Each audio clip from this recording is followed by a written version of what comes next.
নমস্কার বন্ধুরা, আজকের এই ভিডিওতে দেখাবো বারোদি লোকনাথ বাবার মন্দির। বারোদি লোকনাথ বাবার আশ্রম নারায়ণগঞ্জের সোনারগাঁও উপজেলায় অবস্থিত।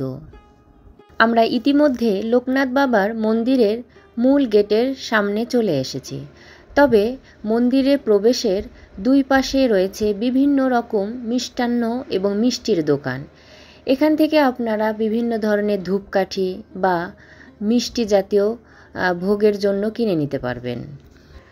বারোদি লোকনাথ বাবার মন্দিরের সম্মুখে বিশাল একটি বকুল ও 4-5টি আম গাছ রয়েছে। পুরো আস্তানা বেশ ছায়াময় হয়ে রয়েছে বিভিন্ন জাতের গাছগাছালিতে। 4-5টি 3তলা ভবন সহ অতিথিশালা, ধর্মশালা, অফিস কক্ষ, বিক্রয় কেন্দ্র, গোশালা, রন্ধনশালা, পূজা মণ্ডপ ইত্যাদি রয়েছে। পাশেই রয়েছে দৃষ্টিনন্দন মহাশ্মশান।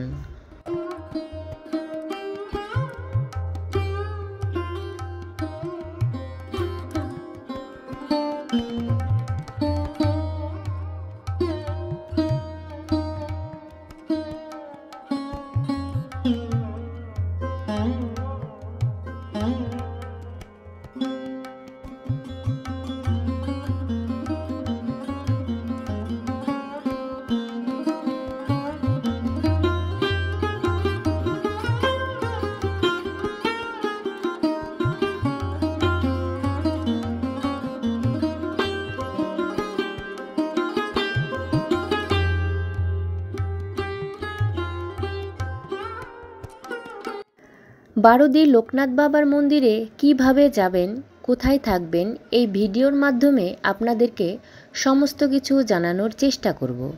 তাই ভিডিওটি স্কিপ না করে শেষ পর্যন্ত সঙ্গেই থাকুন। দেশের যে কোনো প্রান্ত থেকে প্রথমে ঢাকাতে আসতে হবে। আবার যদি নারায়ণগঞ্জের ডাইরেক্ট কোনো বাস থাকে তাহলে নারায়ণগঞ্জ আসতে পারবেন। আবার ঢাকাতে আসার পর নারায়ণগঞ্জ যেতে হবে, এর জন্য বাস, প্রাইভেট কার পেয়ে যাবেন। আবার উবারের মাধ্যমেও গাড়ি ভাড়া করে নিতে পারবেন।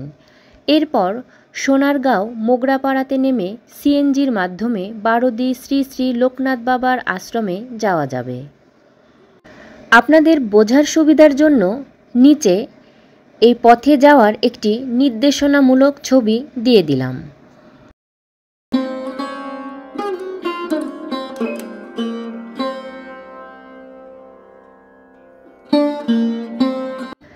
নারায়ণগঞ্জ জেলার 34 কিলোমিটার দূরে সোনারগাঁও উপজেলার বারোদি বাজারের পশ্চিম উত্তর কোণে শ্রী শ্রী লোকনাথ ব্রহ্মচারীর আশ্রম অবস্থিত। লোকনাথ ব্রহ্মচারী একটি ব্রাহ্মণ পরিবারে জন্মগ্রহণ করেন।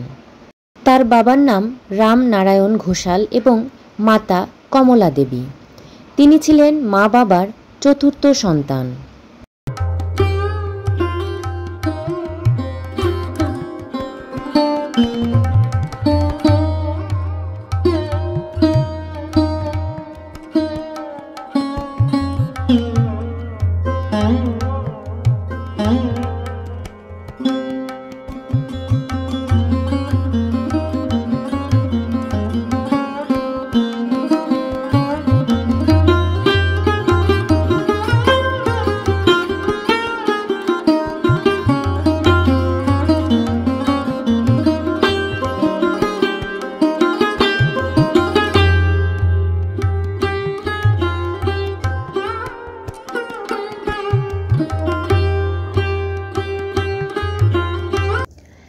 এই দিকে রয়েছে মহাশ্মশান, যেখানে হিন্দু ধর্মাবলম্বীদের মৃত্যুর পর সৎকাজ করা হয়।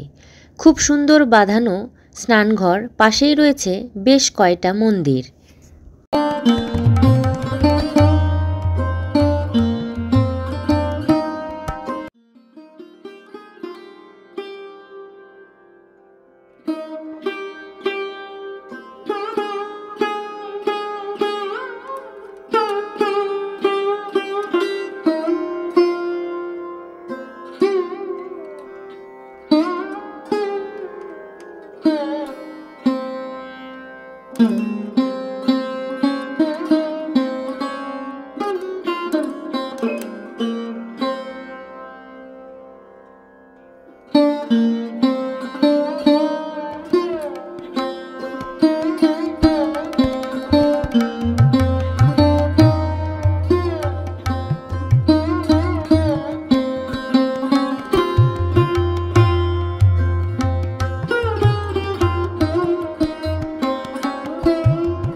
এটি কালী মন্দির। এখানে বিশেষ একটি লক্ষণীয় বিষয় হলো এখানে মায়ের দুটি হাত। এখানে আছে শিবলিঙ্গ। আমরা দোলের দিন মন্দিরে গিয়েছিলাম, তাই মন্দিরে দোল উৎসব পালন হচ্ছে। মন্দির প্রাঙ্গণে রাধাকৃষ্ণের পূজা হচ্ছে।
এই মন্দিরে প্রতি বছর হরিবাসর হয়।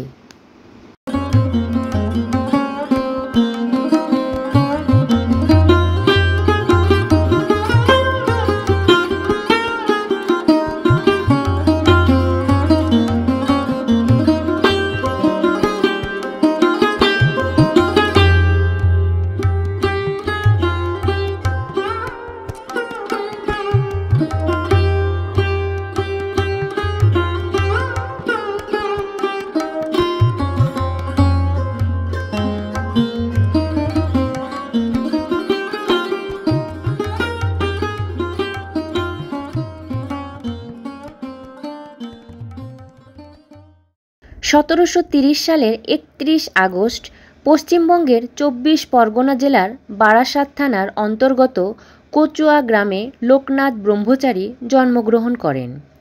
তিনি পুঁথিবিদ্যা ত্যাগ করে সন্ন্যাসব্রত গ্রহণ করে হিমালয়ে কঠোর যোগ সাধনা করেন। তিনি বিভিন্ন দেশ ঘুরে 1863 সালে সোনারগাঁয়ে পৌঁছে লোকনাথ ব্রহ্মচারী বারোদি গ্রামে প্রকৃতির নিবিড় সজীবতায় এই আশ্রম প্রতিষ্ঠা করেন।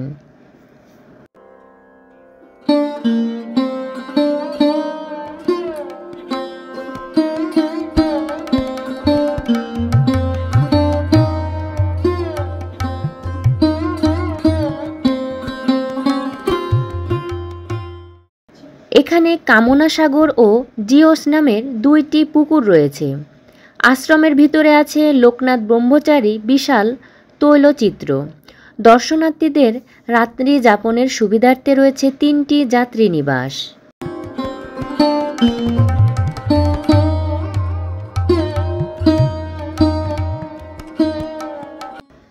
তার প্রয়াণ দিবসের দিনটিকে ভক্তি ও শ্রদ্ধার মধ্য দিয়ে স্মরণ করার জন্যই উৎসব ও মেলার আয়োজন করা হয়। এই তিরোধাম উৎসবে অংশগ্রহণ করতে প্রতিবেশী দেশ ভারত, নেপাল, ভুটান ও শ্রীলঙ্কা সহ দেশের লক্ষাধিক লোকনাথ ভক্ত বারোদি আশ্রমে এসে সমবেত হন।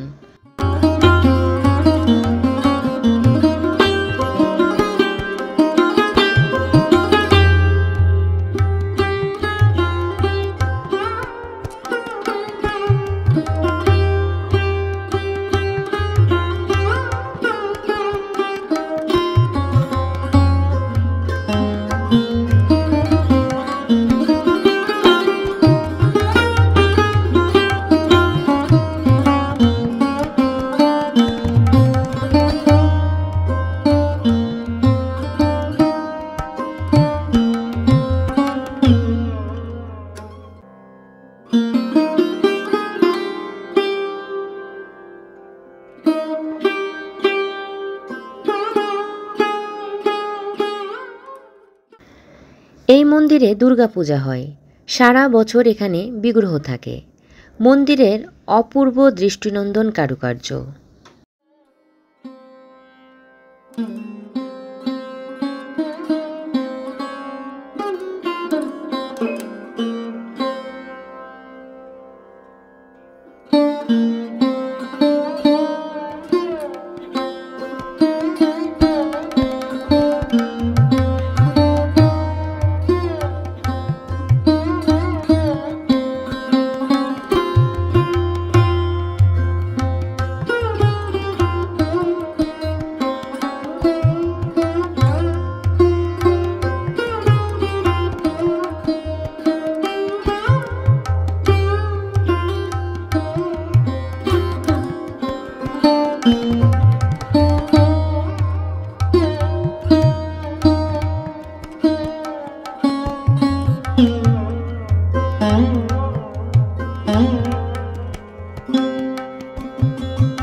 মন্দির প্রাঙ্গণে অনেক কবুতর দেখতে পেলাম।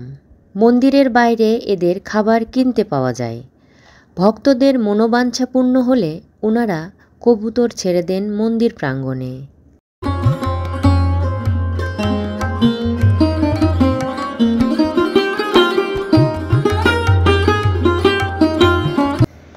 এটি একটি তেঁতুল গাছ।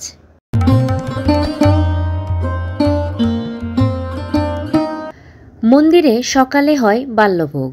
এখানে বেশ বড় একটি প্রসাদ গ্রহণের ঘর রয়েছে। একসাথে এই ডাইনিংয়ে বসে অনেক ভক্ত প্রসাদ সেবা নিতে পারবেন। বাল্যভোগে আছে আলু সেদ্ধ, মুগ ডাল আর অন্ন।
সমাধি মন্দিরের পূর্ব দিক ঘেঁষে রয়েছে জানকীনাথের আরেকটি মন্দির। আশ্রম সূত্রে জানা যায় জানকীনাথ শ্রী শ্রী লোকনাথ ব্রহ্মচারীর সেবায় নিয়োজিত ছিলেন।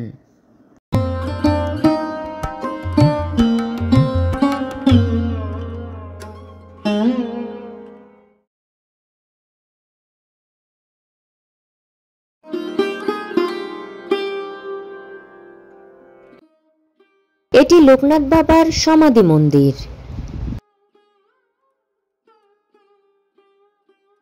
মন্দিরের পবিত্রতা এবং সৌন্দর্য রক্ষা করা আমাদের সকলের দায়িত্ব। আজকের এই ভিডিওটি আপনাদের কেমন লাগলো কমেন্ট করে অবশ্যই আপনার মতামত জানাবেন। যদি ভালো লাগে তাহলে লাইক দিবেন এবং শেয়ার করে অন্যদের দেখার সুযোগ করে দিবেন। সবাইকে অসংখ্য ধন্যবাদ।